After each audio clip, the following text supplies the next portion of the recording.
నవ్వులు తినేయాలా? ఏమైంది మచ్చా ఇంత కోపంగా ఉండవా? అన్నిటి కారణం మా ఎన్నే. ఏమైందే? మా ఊదిన మాటినేసి ఎక్కువ ఆస్తి కావాలన్నాడు. ఏం మా నాయనకు ఒకటి పుట్టిందా? నేను పుట్లా. నువ్వు తప్పు చేసినావు మచ్చా. మీ అన్నకంటే ముందు నువ్వే పుట్టేస్తుండాలా. అది నా చేతిలో ఎక్కడ ఉంటుందిరా? ఎందుకు ఉండదు మచ్చా? మన నీ చేతుల ఆరో ఒకరితో గొడవ వేసుకున్నావు. వాడు కుక్కను కొట్టినా నేను. ఊళ్ళో వాళ్ళంతా చూస్తా ఉన్నారు. అప్పుడు నీ కోసం వచ్చి నీకు అడ్డుగా నిలబడింది ఎవరు?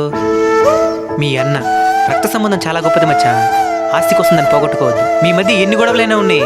ఇప్పుడు కూడా నీ మధ్య ఎవడైనా చేయేస్తే ముందొచ్చి నిలబడేది మీ అన్నే. రే తమ్ముడు, ఆస్తి నాకేం ఎక్కువ వద్దు, ఇంటికి పోదాంరా. వస్తే వదిన తిడతాది. ఇంకెక్కడ వదినా? తన్ని తరిమేచ్చండ్లా. ఆస్తి కోసం మన మధ్య రెండు గొడవలు పెట్టాలని చూస్తున్నది. తంతే ఎగురు వాళ్ళు పుట్టిట్లో పడింది.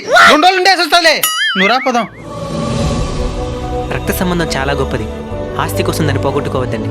ఎన్ని సమస్యలు వచ్చినా అన్నదమ్ములు ఎప్పుడు కలిసే ఉంటారని ఆశిస్తున్నాం.